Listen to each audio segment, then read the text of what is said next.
Whoa, nah, what's happening? This is the Maniacal Menace, Kyle Smith, speaking from the future about the past and the present. Man, go out there and have fun. Live your life. Enjoy it. Take those decisions that you wouldn't normally take. Decide on another option. Dream big. You got this. Ain't nothing that scary. I mean, there's some pretty scary shit out there, but you know, if it's got to do with your dream, then you got that. Take that leap. Listen up and enjoy these words. Black Lives Matter. You can follow me at Maniacal Menace on Instagram or maniacalmenace.com. That's MANIACALMENACE.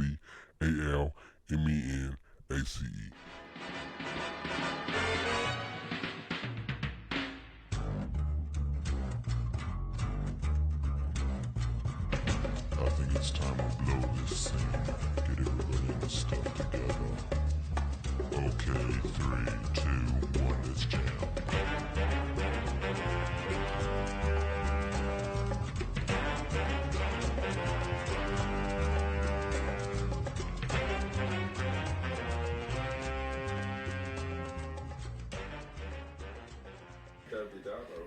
You're like a real Trish Sanders. It's like, no, your mom too. That's Like bad news. There y'all go. Not gonna talk about some positive shit after that. All right. That's some quick bad news for you. What's up? Back again, goddammit, with another edition of Tell Me a Joke, the guideline of chasing the dream. And today I am here with the one, the only, you have been all over with just your comedy. You're like a bigger sister in my comedy career, just for how much you've done and like how much somebody can learn from your process that you're taking. And the steps that you use to get there, because basically you're freelance. Yeah. You're freelance. Oh, everybody. I'm Laura Sanders. Laura Sanders. There you go. Yeah, I haven't had a 9-to-5 since like 2010. Ooh. And I've been very poor ever since, but it's been pretty fun. As long as it's fun, that's all we're looking for. That's all everybody's looking for. So, how long have you been wanting to be a comedian? I first started wanting to be a comic in like college. I feel like it was in college. In college. So that was back. I started the first comedy performance I ever did was in, Jesus, I'm going to sound like an old withered hag in this, was in 2007. I'm pretty sure I did like a college comedy competition. Really? Yeah. And I knew like a couple years before that I was thinking about it. I was like a speech team kid in high school. So I was like performing.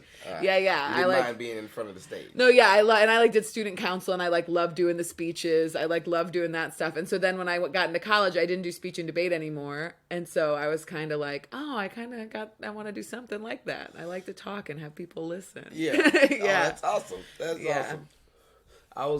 I never realized that I wanted to do any of this. So like, just for it to dawn on me and be like, let's get into it.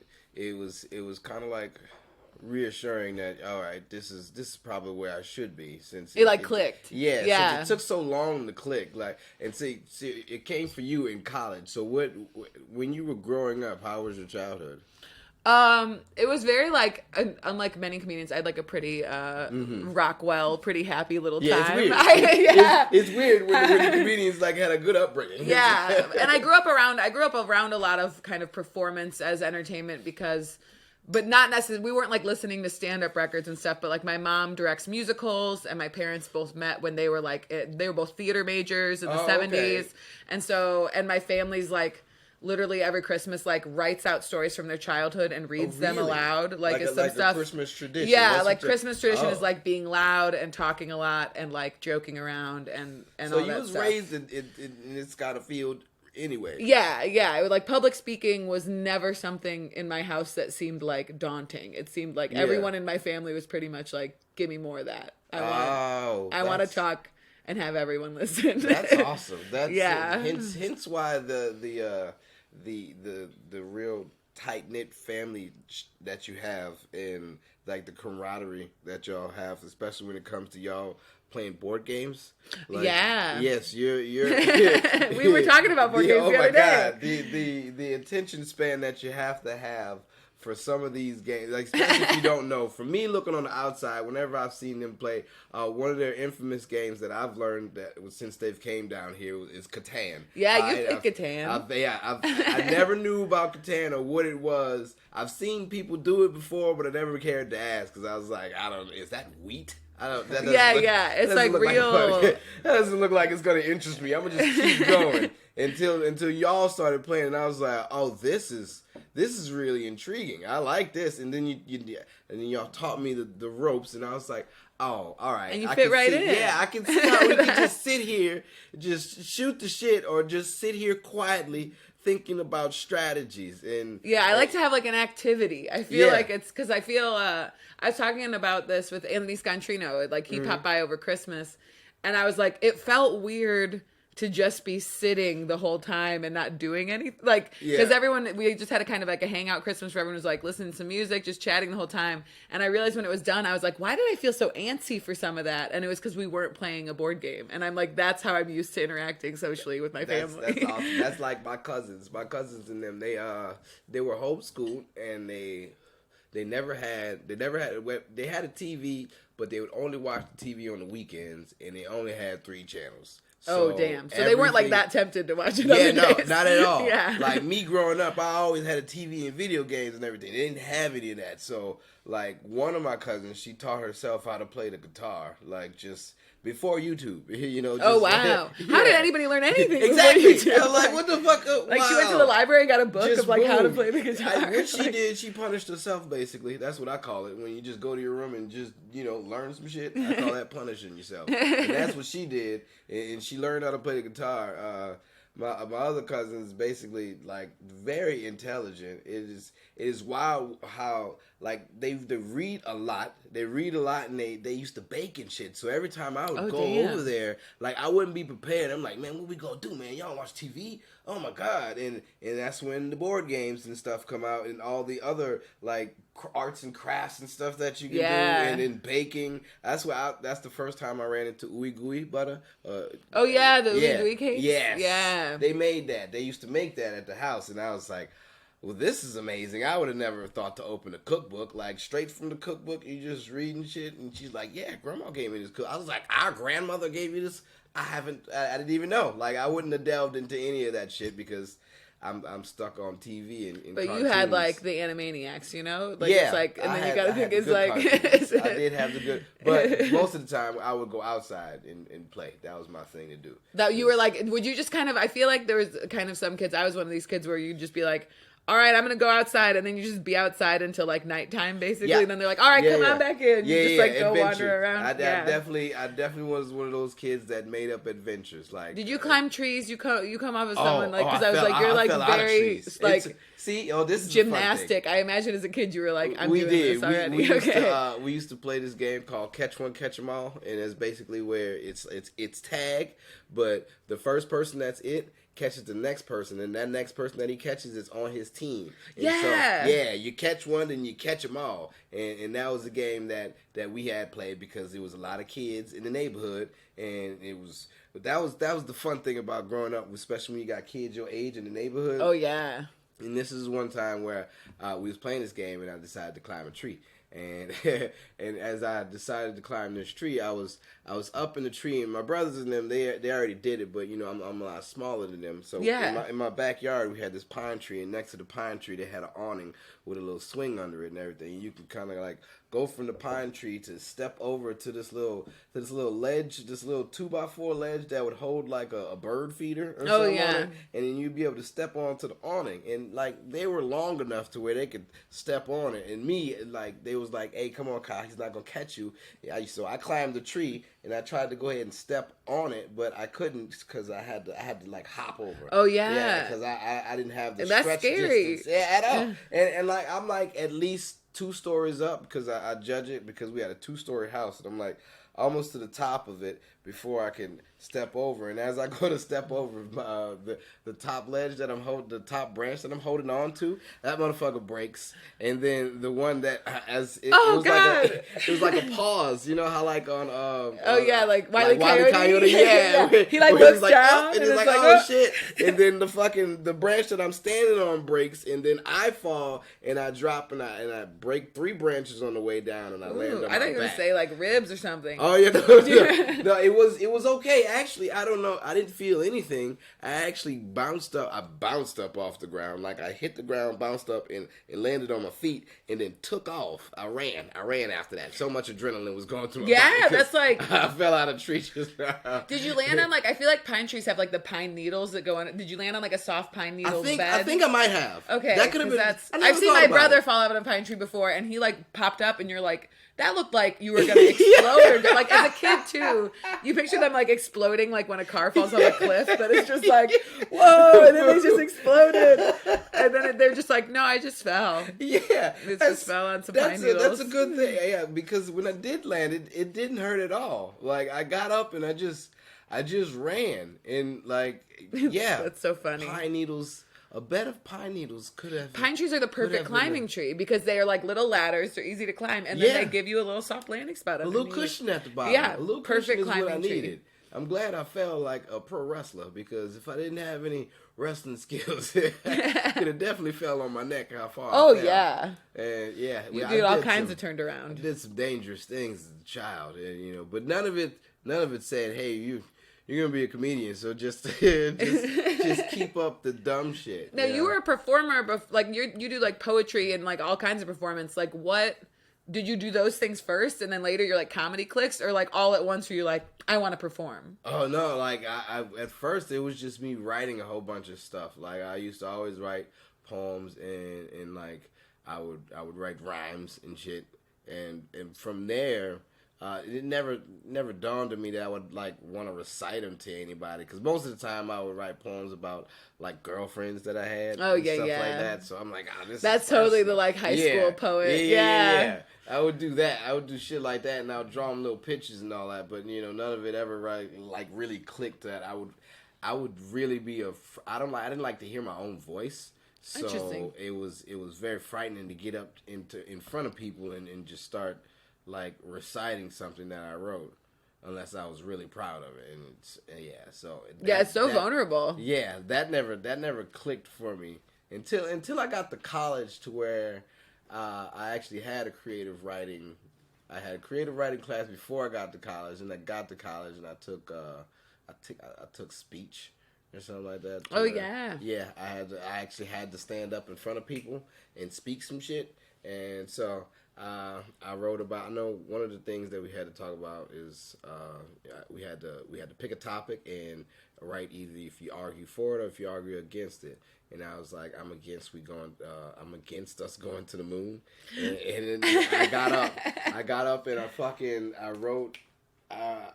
I wrote something for that, and I had a friend. He was a DJ, and he mixed a whole bunch of old school shit. And then I had a rap that led into the old school shit, and I was like, whoa. You had a rap about how you were against going to the moon? Something like that. I forget what the hell I did, but like it was a big elaborate thing, and I was like, man, that was going to be my first time actually getting up on stage, getting up in front of people presenting something that I... But you made it like a multimedia event. Yeah, I did. I was kind of proud of it, but it just... Then was that like the bug hit you then? Like that you were like, no, I wanna. Oh, okay. It still didn't hit me. It still didn't hit me. All of it was just coming together. Like this might be something I would want to do, but it never dawned on me to go do comedy. Yeah, because I feel like some kids are like, when I was 8, I wanted to be a stand-up comedian. Mm-hmm. And I like listened to stand-up comedy records, and I knew that's what I wanted. I feel like in high school was the first time I started talking about it, being like, oh yeah, I like with my friend Kristen, we were like, we're both gonna be stand-up comics. But it wasn't like that feeling of like, there's so many stand-up comics who are like, this was my life. Yeah, no, I remember BET's Comic View. Comic View used to come on, and I was like, oh man, I really like, and like thinking about it now, when it came on, I would always watch Comic View because it was really good. But it never hit me that that's what I was gonna do. Because I'll watch synchronized swimming and really like it, but I'm not like, maybe I'll do that. Yeah, exactly. I thought I would be in the X Games. I really thought I was going to be in the X Games for aggressive inline. And I wanted to do the vert and shit. But then, like, as I got older, my nerves got it worse. And so, doing crazy shit like that is out of the question now. I used to flip off houses, and I was like, why would I do this now? Oh, yeah. Yeah. Well, because when you're little, your body just, like, bounces back, no problem. So you're like, sure. Also, when you're little, like, your parents take care of your insurance and shit. And right now, I realize that I have no insurance. So if I fuck myself up, well, that's all on me. Yeah, that's like, when even... I have insurance, but it's terrible. Yeah. So I'm like, I can't. I'm like, just stay real healthy, Laura. Like, you gotta just stay real. I know. I just like to be real careful out here in these streets. Just stupid shit can happen, and then like if you can't afford the dumb shit, that's There's a phrase: if you're gonna be dumb, you gotta be tough. Yeah, I've seen my 600-pound life, and I've seen how dumb shit happens to them, and how they get so big after a while. It's like, oh, you rolled your ankle one day and was just like, fuck it, I'm not gonna walk no more. All right. Well, yeah, like injuries, it's like fucking, it's terrible. I don't think I want to deal with any of that. So I try to be real careful because out in LA, I tried to go and try out for the Clippers dunk team. Oh yeah. Yeah, which the tryouts was nice, but I understood like I'm a lot older than a lot of these people that are trying out. Let me just get through these tryouts. Yeah, I was like, if I get through the tryouts, I'm fine. Because like, it doesn't even matter if I make the team or not. Which I didn't. I did make the team. But like during the tryouts, at least 2 people were out after the trial. One guy rolled his ankle terribly bad. And he's one of the people that's on the team. And I was like, you're already on the team. You don't even need to be doing this. Yeah. You fucked your ankle. He fucked his ankle. It's so scary when it's like body dependency stuff. Man. My eyes watered when I seen it. I was like, oh no.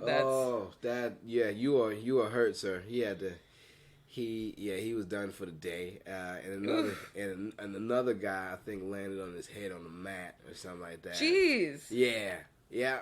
I was like, oh well. You're like, I'm older. I'm trying to be careful. Did you watch what I could do? You said you were older than most of the people there? Yeah, I think I was. Yeah, I was probably the oldest. Did you feel like Aunt Viv in that Fresh Prince of Bel-Air episode where she's like in a dance studio class? Oh yeah. And just trying to keep up with all the young all like the young girls are being really shitty to her, and then she's like, "Watch this," and then she like gets out of the door and just like, I just rewatched that the other day. So I was like, it's just like that.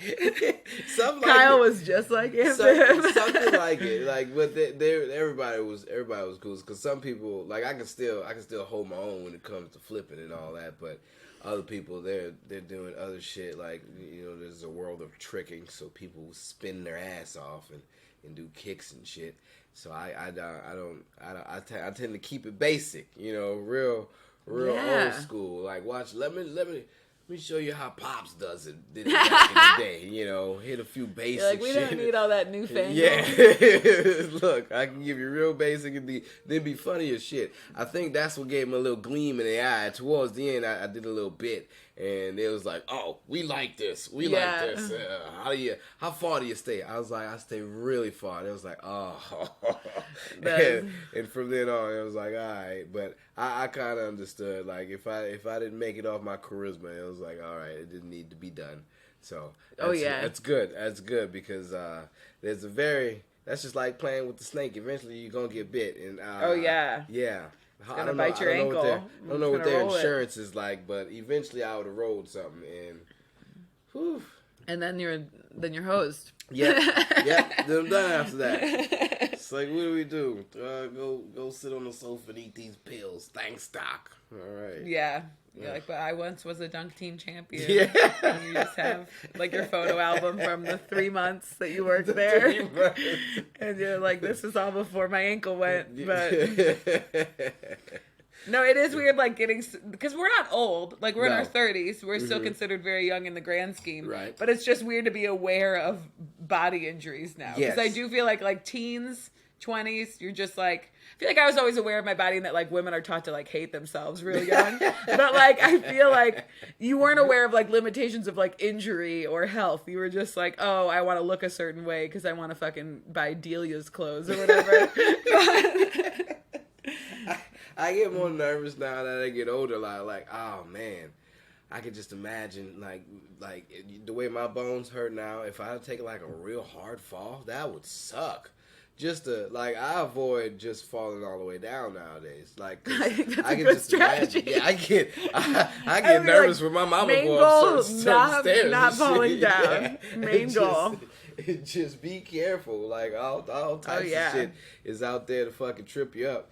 I seen somebody twist their knee because they tripped on a crack outside. I'm like, oh, nigga, we getting old. Yeah. No, that's my sister slipped on some ice and straight up her ankle shattered. Oh, and Jesus. she's still dealing with it. Like, it's so crazy that you can just like, because now she has like arthritis in her ankle, and she's tough as shit about it. She like truly never complains. But if I ever had something like that, I would complain constantly. This is like so cool. She'll be like, oh, it's like a little sore or whatever. And I'm like, if I had arthritis in my 30s in my ankle, I would be like, someone give me a medal. I want like a trophy for my bravery. I deserve this. Yeah. I deserve to be petty about this situation. Yes. Please let me grieve about this. Yes, exactly. Yeah, Please give me. I'm older. I'm wondering why, like, both of my shoulders are just done for. Like, I gotta, done. Yeah, they just shot to shit. I gotta turn certain ways just to sleep, and I'm like, is it my head that is it just all in my head that I'm thinking that my shoulders hurt like this, and then I do something, and I'm like, no, it's my shoulders itself, and I'm like, damn it. Yeah. There's exercises that I should do, but I only know one of them, and it's something that I probably should keep up with, but I haven't been keeping up with it. And when the cold comes, especially, I don't know why that is. I don't know why. It's so weird. It's so weird how the body works and how the world works against you sometimes. Because when the cold is here, you definitely know it. And yeah, my shoulders just they don't agree with me. You're feeling like crickety. Yeah, like you're a crickety old shoulders. Definitely. I turn certain ways and it just feels uncomfortable. I'm like, well, all right, if I do these exercises, I know it'll go away, but I don't think about doing them. And I basically need an app to like yell at me. I need like a constant outside. Like I'm trying to do like, I'm doing like the Duolingo download again, where I'm trying to like learn Spanish again. Again. Mm. I tried to learn in high school. Like, I am very bad at learning languages, and I really want to learn Spanish because I feel like it's just like a good skill to have. I want to be like welcoming to people that speak Spanish. I want to be able to chat with them. I just feel like, but the Duolingo app like reminds you constantly. It's like, hey, you didn't do it yet today, and then they send you an email, and I like need that to keep any sort of habit up. I need this like annoying thing to be hey. I was like, oh, you're aggravating, Sam. Yeah. I have undownloaded your app because you took up too much space, and I needed the space. Yeah. And that was one of the excuses I had for using it. But now I'm giving the excuse that I'm going to try to learn music theory. And that's like a different language itself. Oh, yeah, there you go. Yeah, so I'm just going to keep practicing at this bass and just rattling away at it and hoping that it clicks one day. Because, man, it is not clicking right away. No. I've also did Spanish. I've taken Spanish in high school. I took Spanish in college. Well, I took it, and then I was like, I got to wake up too early for this shit. And then it's 3 hours. I dropped it. I was done with that. But like I took it enough to where I thought, I'd be able to easily pick it back up, which is I can kinda. It helps to have the base, but But I just haven't stuck to it. Just like, this is what I'm gonna continue because I see people in actually working out in LA for that amount of time, especially being on a job site with everybody Mexican. I definitely felt like, man, I probably should have just put a little bit more effort. Yeah. Because it's just like a human conversation thing. Like, you want to... Well, because also there's like a lot of Spanish-speaking countries that I want to travel to at some point, and I'm like, my family went to Tulum. It was beautiful. We had a great time. None of us spoke any sort of Spanish. Like we spoke enough to be like, I'm sorry I don't speak Spanish. Yeah. But like... that seems just like, it feels like an asshole move Yeah. to like be like, thanks for having me. Didn't bother to pick up your language, even a little bit. Just like, can you speak American? Like, it just feels very shitty. And so I'm like, okay, maybe your reward for learning this language can be going to those places. Oh, there you go. Yeah. That is a good way to look at it, because I just give up. But I think that is one of the languages that is more frequented that you would run into nowadays. Yeah. You know, you don't run into any other. I don't run into many other languages. I haven't really been many places, but you know, most of the languages in the places that I have been has been some sort of Spanish. Yeah. Yeah. But speaking of places, how many places have you been to? Just play all the places I've been to in my life. Well, no. Well, okay. Let's put it this way: in dealing with comedy. Oh, okay. How many places have I like performed in? Yeah. I haven't made like a list, so I don't know.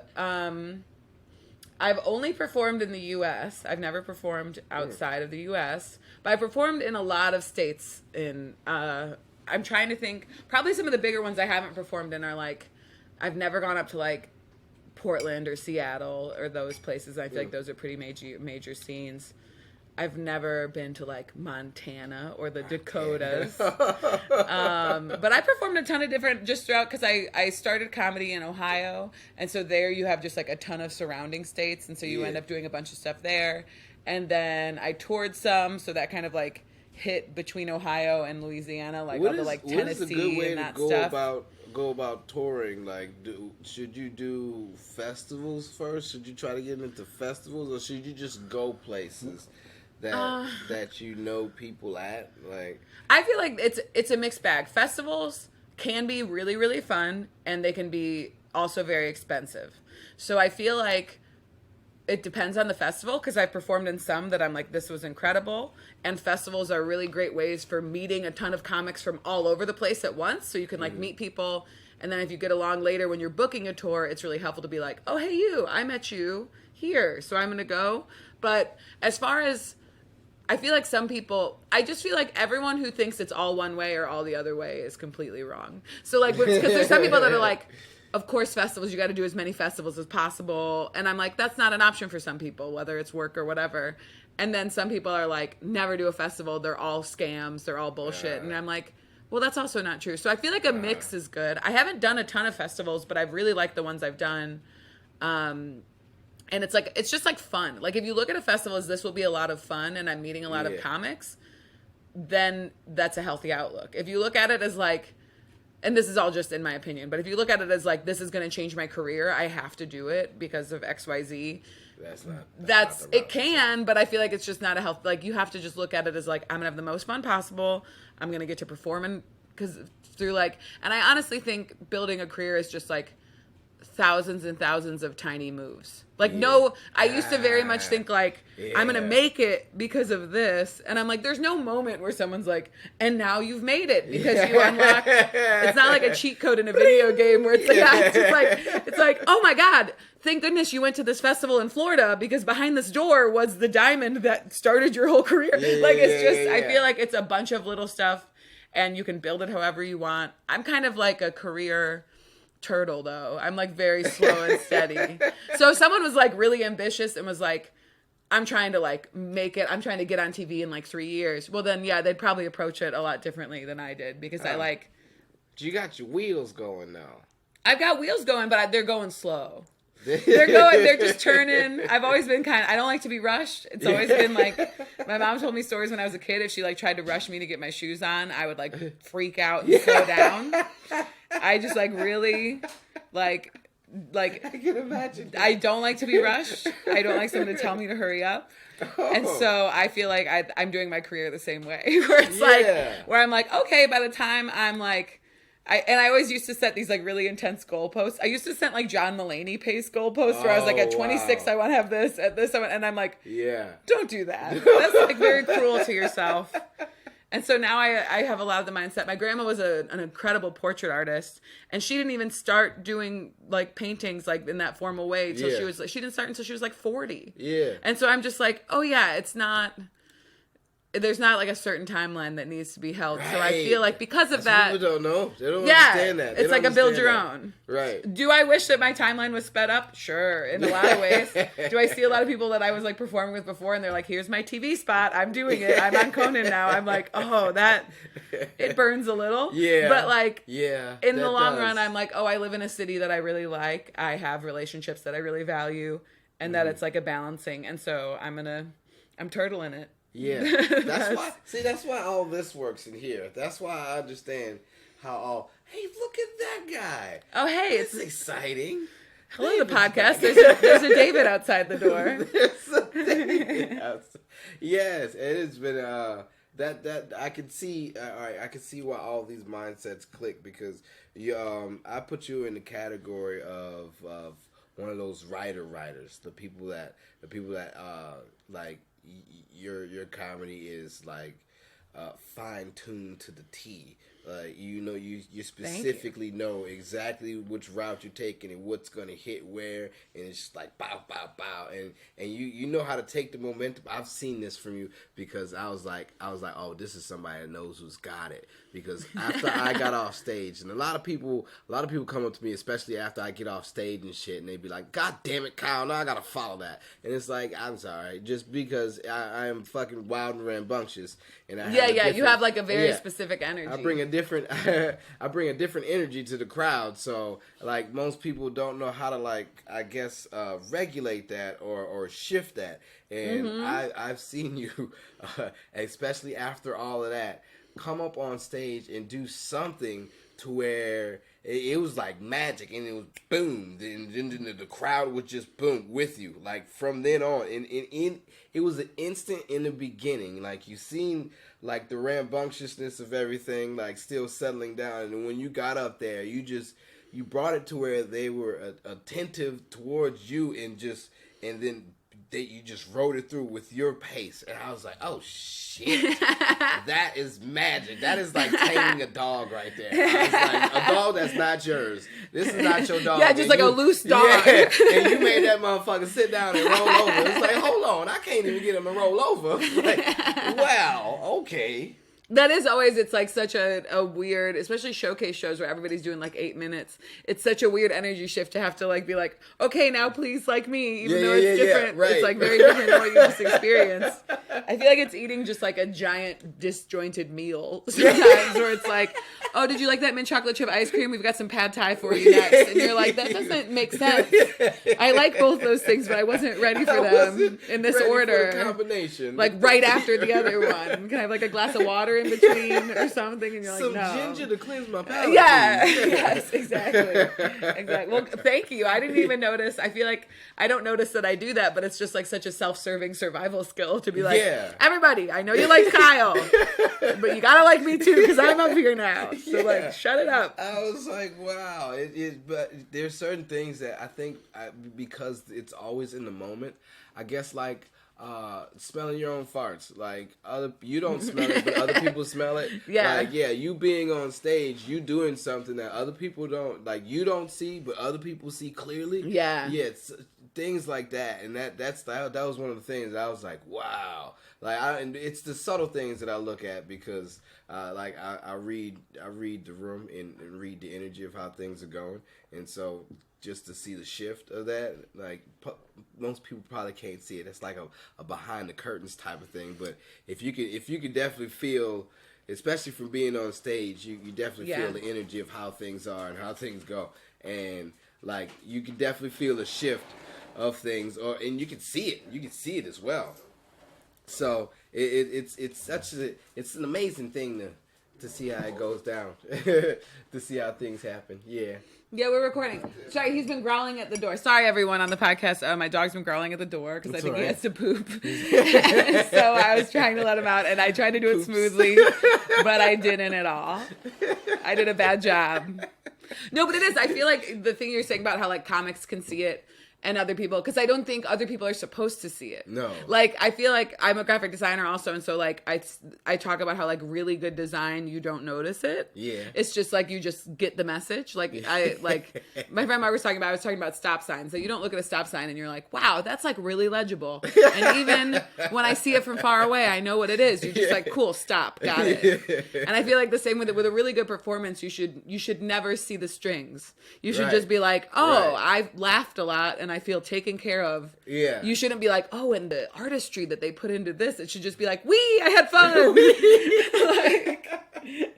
It was a wild ride that we went on, and I'm glad I got to raise my hands during the whole thing. Yeah, exactly. I didn't have to like grab onto my seat. Right, I know, that's why I love going to like a really good show. Yeah, you just feel like you feel taken care of. Yeah. You feel very like I'm not nervous for any of the performers. I know they're good. I even know if like a piece of the venue fell down right now or something went really weird, they could handle it because they're just like that good. Right. Yeah. It does feel good, especially when there's a good host that's able to corral the crowd and actually. It's so important. Oh man, that is very important. Because a bad host will ruin. Oh, we're ruining an the entire show. It'll ruin you. They'll ruin a week for you. Yeah.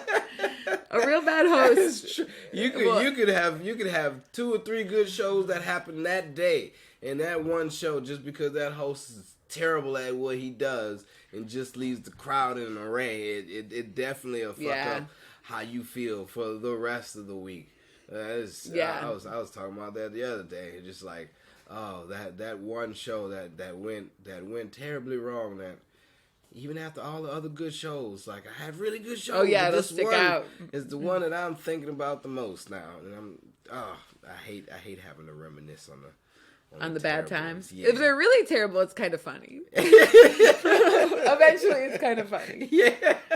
I was just talking about a time when I like bombed hard in front of my dad for 30 minutes.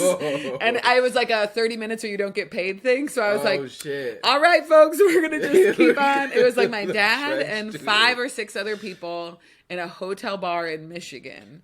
And we had like been up visiting family in Michigan. So he's like, I'll drive down with you. We'll like pop in, do the show. And I like got lodging at the hotel that the hotel bar performance was in that night. And so it's like, we'll crash there and then we'll continue our drive in the morning. And yeah, I realized that it was going to be a constant bomb for like 5 minutes in. And I was like, okay. It was just like and it's so funny to me now. Cause even like the next day, my mom called and was like, how's Laura's show? How did it go? And my dad was like, oh my God, it was so amazing. She did incredible. And then he just started going, and then he goes, sorry, I retch when I lie. And he was like, she was horrible. And he just like made fun of me to my face about how bad it was. And I was like, it was so comforting. It was like the most comforting, because we're like, our family, like we're a bunch of shit talkers. So like the fact that he didn't find it so serious that he couldn't just laugh at me in my face about it, I was like, you're right. It's not that big of a deal. No. Like, it was a bomb. And so, and I respect him more for seeing it as such, because now I know if he says I do a good job, he's not, like, delusional. But it was just like, you're like, oh, yeah, you bomb. And then the next day, you wake up, and you'll probably bomb again within 6 months. Like, it just happens sometimes. Yeah. That's terrible when you have somebody that doesn't see it. Doesn't see that you've done a terrible job. I have a friend that's like that. I'm pretty sure it's called Dunnigan's disease or something like that, where they don't see the terrible, like shallow Hal syndrome. I call it shallow Hal and see the flaws. All they saw was the goodness. And I have a friend that was like, oh, you didn't see that I got booed. You didn't see that they didn't like me at all. You thought that was a great job, like oh my really, like my body hurts right now. I have a headache. I can't deal with these emotions right now. And you honestly thought that was a good job? And they're like trying to bring up really specific things. You're like, no, like your energy was good, and you're like, it went badly.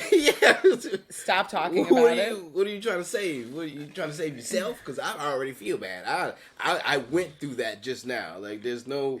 And I don't want someone to think Mary Devon has a beautiful joke about this, about like when there's a really bad picture of her, that the worst thing you can say is like, that looks just like you. And I feel like it's the same way of like, if someone bombs, they're like, no, that was good. You're like, you better not think that's me doing good. Because like, you think that's what I'm capable? Like that's. Wait till it is good then, sir. If this is what you think was really good, because this was terrible. Yeah, this I was just I would prefer just people just, not even. I see the certain people when you do a terrible job, they don't try to make eye contact with you because they feel it. I was like, oh, you feel that too? And you just people just look away like, oh, he's right there. That's why I think I liked my dad just like making fun of me. It felt better being like, ooh, you bomb. Like even other comics, it feels so much better when they're just like, that was bad than to be like, it's all right, buddy. Because I'm like, don't feel bad. No. Don't pity me. Just no. make fun of me and move on. I understood how that went. Like, I feel it.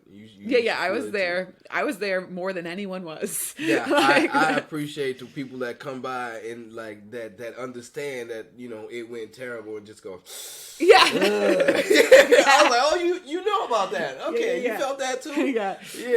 I thank you for making me feel like a person and still here. Everybody else pretends like I'm invisible now after a terrible bombing. They decide not to even look at you. Like, oh, this is there a ghost in here or something? Yeah. It's drafty. I have a friend who that comedy competition I did in college. She didn't watch stand-up comedy for years after because someone bombed so hard that she was like, I can't.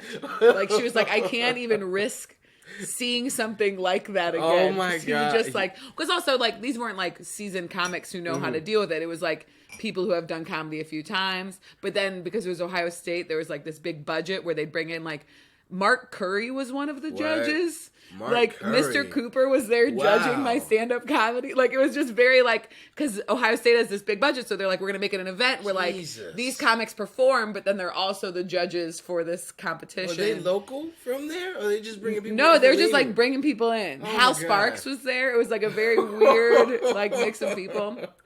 So he just, like, bombed so hard. And I was an RA at the time, and he was my resident, so I had to, like, extra care. And my friend had, like, made out with him before, and she was like, why? Why have I? Like, it was just, it was a tragic time. I remember it now, and that was, like, 13 years ago? Wow. And I still remember. Those are the ones you don't forget about. Yeah, I remember his first and last name, but I won't say it on the podcast. That's a stain in the brain right there. Like, he did not go on to a life of stand-up comedy, though. No, I'm pretty sure not after that. Yeah. I've been put in some sticky situations myself before. Like, in school, not even before knowing what was what with comedy, one of the teachers, because apparently I couldn't keep my mouth shut, and one of the teachers was like, oh, you Mr. Funny Man, huh? Well, let's take you out of third grade class and put you in this fourth grade class and have you in the front. And they said, oh, be funny. I was like, excuse me? Did you get bullied by your teacher? Oh, the teachers. Oh, my God. These nuns, all right, because it was a Catholic school. These nuns used to just pretty much try to fuck over me. Like, from what I've gathered ever since I've been St. Rosalie, the goddamn school. You're like, I will name names. Yeah. Ever since I was going to this school, these nuns have tried to fuck over me. I remember I got in a fight one time and I beat this dude up. And so, like, after I beat the dude up in a playful way, like, he couldn't catch me, so I run away. And then I duck behind something, and then I pop out and I punch him. And then I run back into some other place. But in a playful way. Yeah. Did he find it playful too, or are you okay? He was very angry. He was so upset. Because it sounds like you beat someone up, and you're like, but it was really funny. And I'm like, I don't think he thought it was funny. He didn't. And that's why the nun was like, oh yeah, that's what you want to do. So the nun came up to me and she held me, right, and she put my hands, like, she held me with both my arms behind my back, and she was like, all right, now get your licks back, and told the dude to come hit me back. I'm sorry. Do you mean mobster, not nun? Like, that seems like an old gangster movie. These nuns smoke Marlboro Reds. So I was like, no. nah, this is not what's happening. Like, I'm not just gonna allow you to hit me. And so what happened was the first time I picked my legs up and like he hit my knees. He was like, nah, you can't move. Don't move. And she was like, all right. You're like, my survival instinct is gonna kick in. I'm not gonna just like take these punches. They did. And I was real twitchy. So like he went to go punch for my stomach the second time and I dived to the side and punched her in the stomach. And then she let go and I was like, ha ha. And so like he still never got his leg back. I feel like I realize now why you like anime so much is that you are an anime character. Oh yeah, like, that is truly, yeah. Oh, I had you're like, and then I like got to the side and punched the nun behind me, and I'm like, what? I had a good time. I had a good time back then, and like they just always used to try to fuck over me and shit. And they put me in front of the class one day, and it was like, "Hell, be funny." And I was like, in front of these people. So what I did is I basically followed the teacher. I walked behind her and I mocked her and I did fart noises and shit. Classic for that. Yeah, that was it. Yeah. That was it. That's all it took. That's all it took. And I did a few Urkel voices, and it was like, "Oh, we like him." And I was like, "This doesn't." So at 10, you were like a hack comedian. Had no idea what the hell I was supposed to be doing. I was like, I don't get any of this, and yet did you just put me in front of a whole bunch of students and say be funny? Like these kids don't know what I'm doing in here. I'm in the 3rd grade, okay? That is such a weird punishment. Very, very much so. Very much so. Like I got offered candy for just being quiet. If you be quiet long enough, like the teacher used to take one of the hourglasses and she would flip it over and she was like, all right, if you can be quiet for as long as this hourglass until the sand runs out, I'll give you some candy. I was like, oh shit. Ooh, that's the way to do it. Yeah. I would do that. I was about that. I was like, okay, all right, I guess so. I guess I could be quiet, but if you don't tell me what happens next in James and the Giant Peach, goddammit, I might be all right. they used to read to us and shit, and that was the only time I could be quiet. Like when I'd have a story read to me. Oh yeah, because then you're not just like fidgeting around. You're like still that's part like of an audio adventure. book. Yeah, that was like an audio, and that was the first book. That was the first book that I actually was interested in and got through completely was James and the Giant Peach, because every day she would read it to us. Oh and yeah, I was like, oh, this is cool. I can deal with this. You're like, I like this part. Yeah, as long as I ain't got to read it, because my reading and comprehension is terrible. I prefer to soak it all in and be able to create my own imagination from it. And then the movie came out, and I was like, oh. And then they're like, this is what it looks like. Yeah. That's what I had in my mind. That was it. Oh, good. You were like satisfied by the movie? I was very satisfied. Okay, good. That's good. I feel like that's so rare satisfied when you have like, this is what these people look like. Yeah. I'm even afraid. I'm seeing one of my favorite podcasts is Criminal. And she's coming to New Orleans, and I'm like, I haven't really looked up ever what she looks like, and I'm like, I'm kind of afraid to see what she looks like, because I like love this woman's voice so much, and I picture her a certain way. Oh, really? And I bet she's not going to look like that. It's just like, odds are she doesn't. I do have that fear sometimes. Like, oh, this is not the person that I thought that was talking. I had no idea. Yeah. Do you know the band Coheed and Cambria? No. There's the lead singer has this like real like that punky like wee voice like that real and he's this huge dude, and so it's like you hear the songs and then you see who sang them and you're like, this makes no sense. Yeah, that's like the prime example I have. That's like an MC Chris. If you have my backpack's got jets, I'm both of the in MC Chris. He's like, I guess he's probably like in his 40s right now, but he has a very, very high pitched voice. If you ever watch Aqua Team Hunger Force, he was that little spider that I've never watched Aqua Teen. Oh, well, yeah, it's very strange. I think it's something. I want to say like an Andy Milonakis, but Andy Milonakis just has that Benjamin Button shit where he just he looks like a child, but he's in his whatevers. Yeah, but his voice is just very high pitched, and I don't think he can change it. Yeah. Yeah, but anyway.